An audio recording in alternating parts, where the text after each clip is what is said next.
tonight's talk is consciousness, creativity, and the brain. And if you have a golf ball-sized consciousness, when you read a book, you'll have a golf ball-sized understanding. When you look out, a golf ball-sized awareness. And when you wake up in the morning, a golf ball-sized wakefulness. But if you could expand that consciousness, then you read the book, more understanding. You look out, more awareness. And when you wake up, more wakefulness. It's consciousness. And there's an ocean of pure, vibrant consciousness inside each one of us. And it's right at the source and base of mind, right at the source of thought, and it's also at the source of all matter. There is no matter as such. All matter originates and exists only by virtue of a force which brings the particle of an atom to vibration and holds this most minute solar system of the atom together. We must assume behind this force the existence of a conscious and intelligent mind. This mind is the matrix of all matter. Matter seems like a good place to begin. The solidity of the world seems totally indisputable.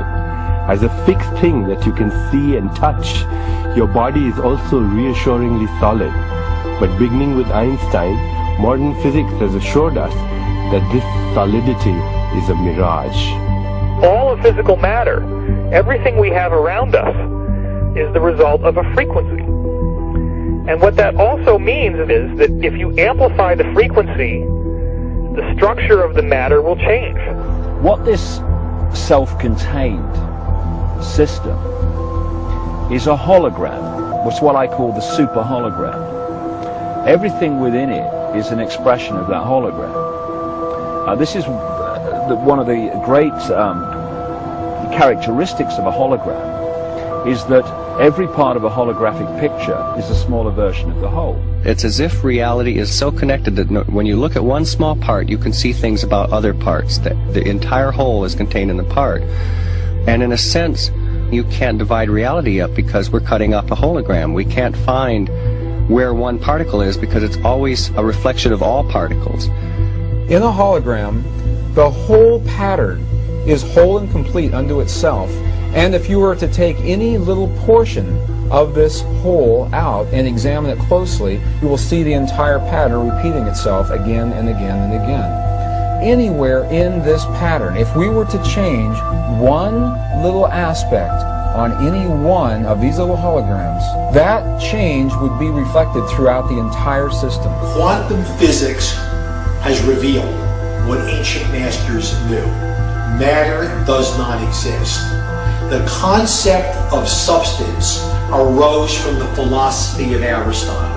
And from that concept came science's conception of matter. The fact of the matter is that the substance of the universe is consciousness. Belief that the substance of the universe is matter leads to what I call a fear-greed dichotomy. As people in their quiet desperation attempt to accumulate as many material possessions and riches as possible. In fact, the substance of the universe is consciousness. Therefore, it is behavior that is important. If you get into the realms of fear, fear is a very slow, dense vibrational state. And the more you embody fear, and the whole of this manipulated society is globally is structured to make us fear, to make us have stress, to make us worry about tomorrow, and have guilt about yesterday, and forget about now.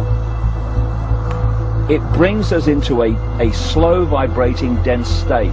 We should be very careful about what we believe about the future. The more you attach to a belief system, the more, if reality is holographic, you're helping create it by believing it. And you know, the great clairvoyant Edgar Cayce said that our every thought that reality is built out of thought, and our every thought starts to build reality, and we're like, every thought is like a spider, we're like spider spinning web, and that web starts to build and build. Information is the key, because this matrix, this illusory reality that we think is real, people say to me, what is the matrix? Answer, it's information. Information creates fractals. As information flow increases, the number of fractals, mathematically speaking, increase.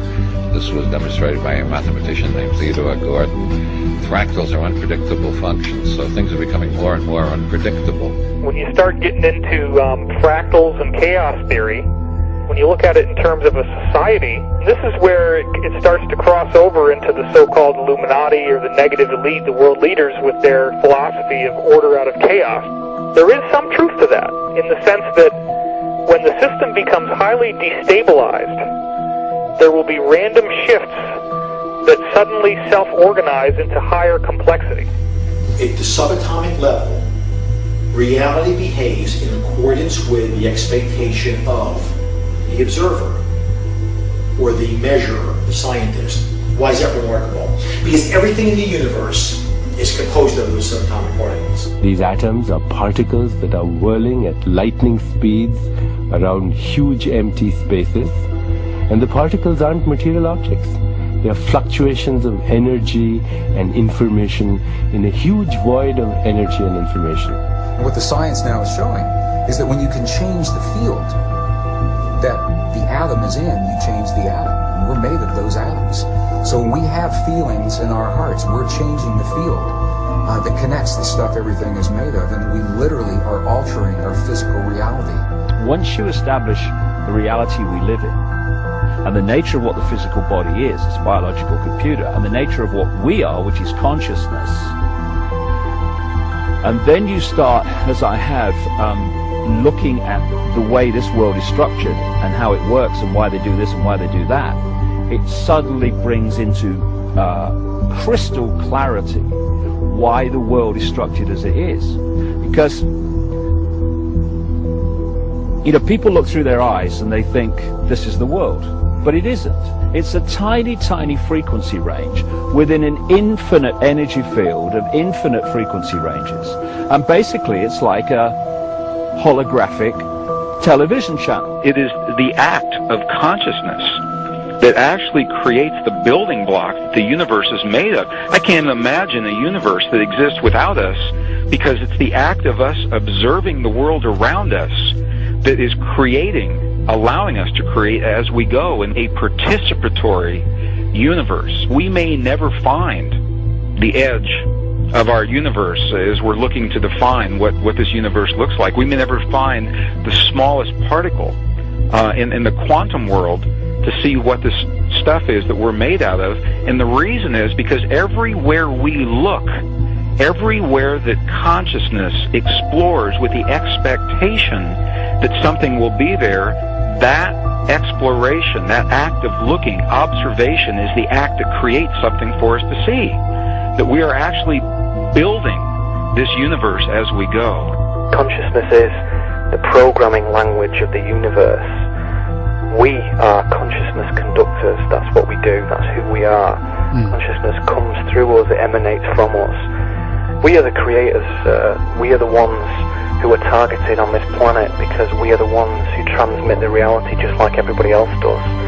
If you switch your brain off and you are sucked into the mainstream media illusion, we must understand that we are being used because we create reality. So if we are manipulated in a certain way, and if we are modulated in a certain way, then our creation becomes not ours but somebody else's. And what happens if we all do it? Everyone in this room decides to take control of reality. I'm talking about reality. I'm talking about quantum physics. I'm talking about taking control of things from the quantum level up, from the molecular level up, and it works. One of the things we're actually dealing with is as I say, some kind of operating system that can be hacked using words. The world is like a ride at an amusement park, and when you choose to go on it, you think it's real, because that's how powerful our minds are. And the ride goes up and down and round and round. It has thrills and chills, and it's very brightly colored, and it's very loud, and it's fun for a while. Some people have been on the ride for a long time, and they begin to question, is this real or is this just a ride? And other people have remembered, and they come back to us and they say, hey, don't worry, don't be afraid, ever, because this is just a ride.